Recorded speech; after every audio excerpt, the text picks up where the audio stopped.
Most people don't know what's holding them back, but you do because you listen to me, Sam, your self-care guru and journal junkie. Welcome to Journal Entries, your safe place where you can tune in weekly to get tips, tricks, and journal prompts to uncover your feelings, gain clarity, and make your move. Hello, welcome to this week's journal entry. It was a really fun one for me to write. And yes, I did actually write a journal entry that I'm going to be sharing with you, not word for word, but I used a prompt that was so eye-opening for me, and I did not expect it to be.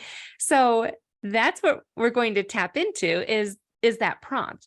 The prompt came from a day where I was feeling good. If you follow me on social media, you know that I like to journal most days. I don't journal every day, but I like to journal most days, which means that there are days where I feel good. I'm not always super emotional or have these big emotions or upset or going through something. There's a lot of days where I feel really good. I feel positive. I'm optimistic. Those are the days where it's harder for me to tap into something that I want to journal about, something that makes me feel something. When I journal, I don't just want to write affirmations. While that's great, and sometimes that's part of my journal entry, I want my journaling to I don't know, be a progression and get something out of me so that it's not just in my brain. So anyways, that's why in my journal prompt archive, if you've snagged that, I have a whole section on journal prompts for when you're feeling good or for when you want to further understand yourself. But this prompt is not included. So this is above and beyond, and it's quite simple. All this prompt is explain a time that you were at a theme park. That's it.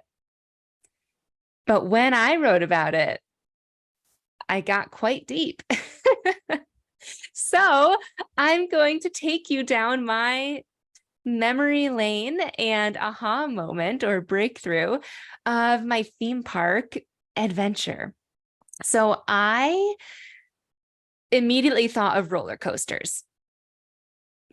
Gosh, I am already my heart is starting to pound right now just thinking about roller coasters. I went on my first roller coaster when I was probably 18, maybe 19. And since then, I've been on 4 others.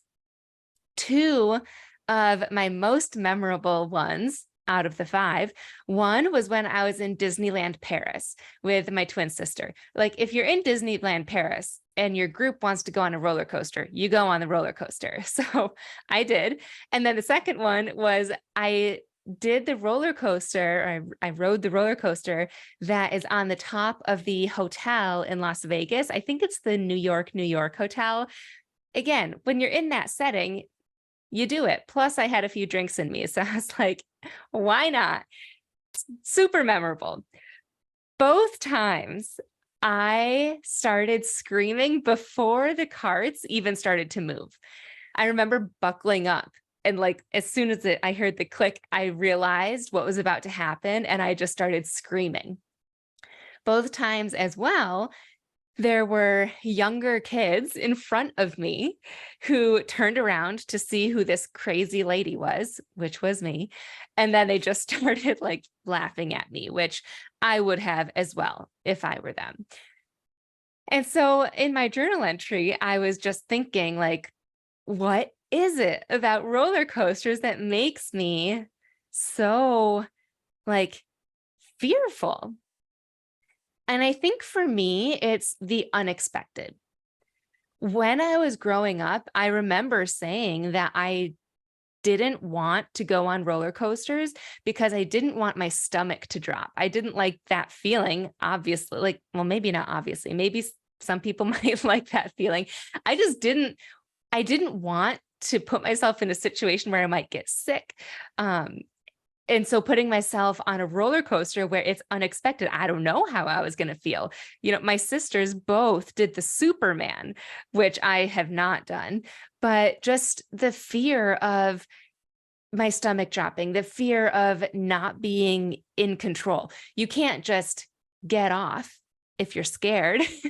In fact, a different roller coaster experience, I almost went on my first roller coaster called the Boomerang when I was probably 10 years old.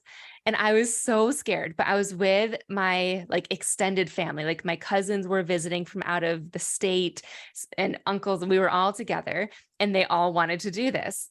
Clearly, I'm not great with peer pressure. So I'm sitting on the Boomerang, and luckily for me, right before we get going, the person that was in charge of the roller coaster noticed that my uncle wasn't wearing a shirt. And so he got kicked off and I left with him. I don't know if everybody else left. I blacked out, but I left. I got the hell off of the Boomerang. So I still have this to this day. I've not gone on the Boomerang, but it's that fear of wanting to have a certain extent of control, for me at least.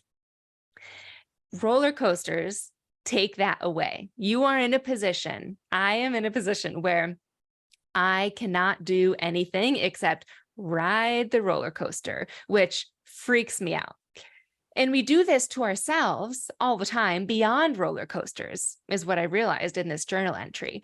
Another relatable example is flying on an airplane.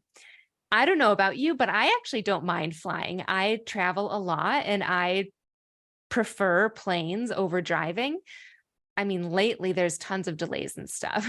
Besides that, though, I don't mind it. I'm a happy flyer. I often take Dramamine and sleep the whole time.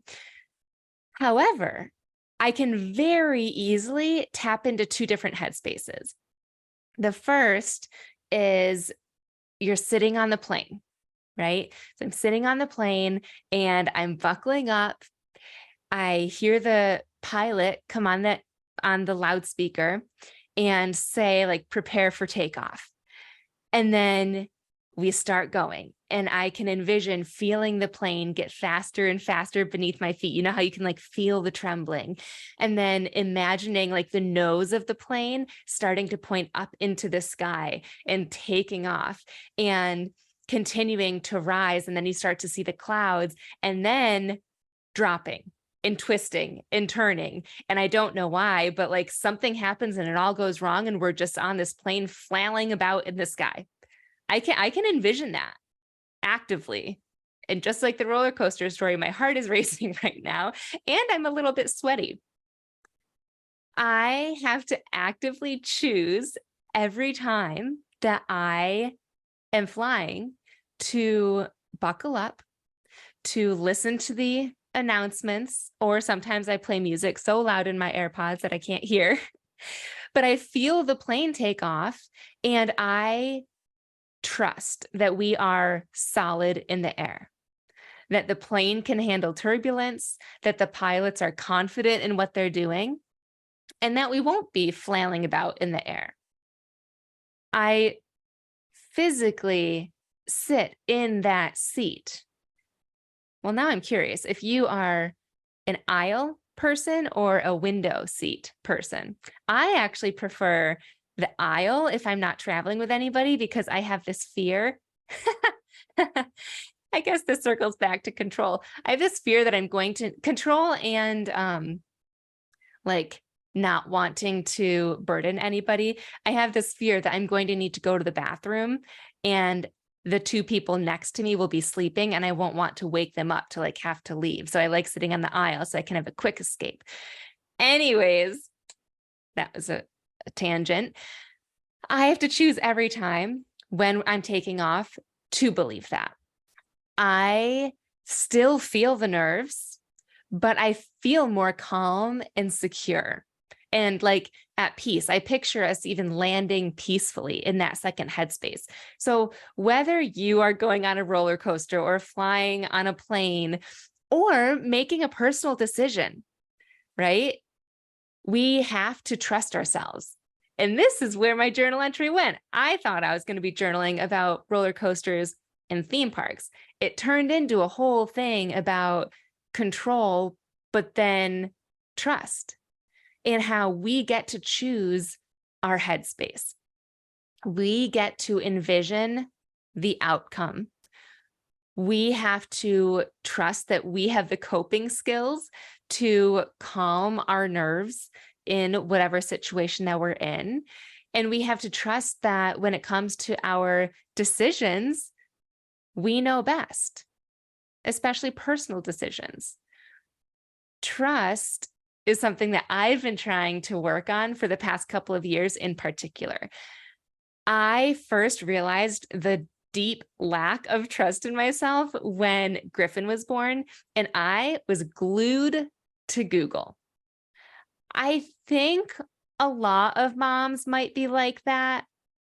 I think, or maybe I just tell myself that, but literally everything I Googled. After that, though, after that whole phase, because I think that's semi-normal, when my ex-husband left, I had to start making all of the decisions around the house. But what was interesting to me was that it was the tiny decisions that got to me. Decisions about what would be the best dinner to serve my son that night, or what outfit to put him in based on what the temperature was that day, or where I should be more lenient versus like stick to my guns or discipline him. Or unrelated to Griffin, where to hang photos in the house, right? Like which part of the house to clean that day. That would have been something that I probably would have asked my spouse, like, hey, should I clean the kitchen tomorrow or should I do the, tiny decisions where I didn't trust myself enough. So I would constantly ask outside sources. I would ask my family and friends about dinner, about those dinner choices. Or I would say, hey, which outfit do you like better? Or what would you do in this situation? Or I would like put pictures up and say, do you like them here or here? Just constant seeking validation and answers from other people, which was like twice as overwhelming because I didn't trust myself in the first place. But then I had these people responding to me because I asked them to, and then I was getting their opinions, which was just so overwhelming. And so I started to slowly teach myself to trust myself by not asking somebody else about what I should eat for dinner. Right? About those small things. I would just not Google all the answers. I still Google tons of answers, but not all. I quiet my mind for just truly, it takes a few seconds. And I just take a deep breath and I ask myself what I think is best or what I want. Truly, that takes 5 seconds.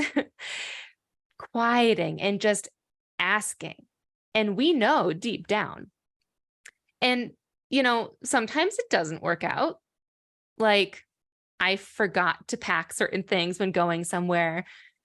Or once my son ate a jar of cinnamon sugar for dinner. He is in a phase where he just loves cinnamon sugar and he didn't want anything else. And I was like, I'm okay with this tonight. So here is where I want to try and pull all of this together for you in your journal. Is there a situation in your life where you are doubting yourself? And it might be helpful for you to think of a really broad example, like something like a roller coaster or an airplane, or something tiny. Sometimes those tiny decisions are way easier to think of, where you constantly are asking somebody else for approval or validation or just their opinions instead of trusting your own self. So is there a situation in your life where you're doubting yourself? Ask yourself, why are you doubting? Do you truly feel like you don't know the answer? Do you think that somebody else has a better answer? There could be so many reasons. So why are you doubting yourself? Third, what proof do you have that you are actually doing the right thing, or that you've done the right thing in the past? What proof, or how do you know that you can trust yourself? And lastly, how can you choose to trust yourself more right now? Like I said, for me, that answer was just not asking people for their opinions, or asking them less frequently, I should say, because I still do value opinions and thoughts from other people just about certain things. I also want to say that if you were to ask me to go on a roller coaster now, at 35, I probably will say yes. I'm not super terrified of them anymore, but I still would scream my head off. So, like, I am open to those experiences. I put myself in those experiences, and I have grown in trusting that, knock on wood, I'm not going to die. I might throw up, but I haven't yet. And so putting yourself in and practicing putting yourself in those situations and trusting yourself and trusting the process will help you that much more. It'll build that confidence that you can trust yourself. I thank you so much for tuning in. I cannot wait for you to have some sort of revelation about trust in your journal entries. And please, pretty please, reach out and let me know where this journal entry takes you. I'm super curious. Thanks again, and I will talk to you guys next week. Thanks so much for tuning in to this week's journal entry. I love connecting with my listeners, so make sure you screenshot this episode and tag me on Instagram at samantha.s.says so I know you're listening.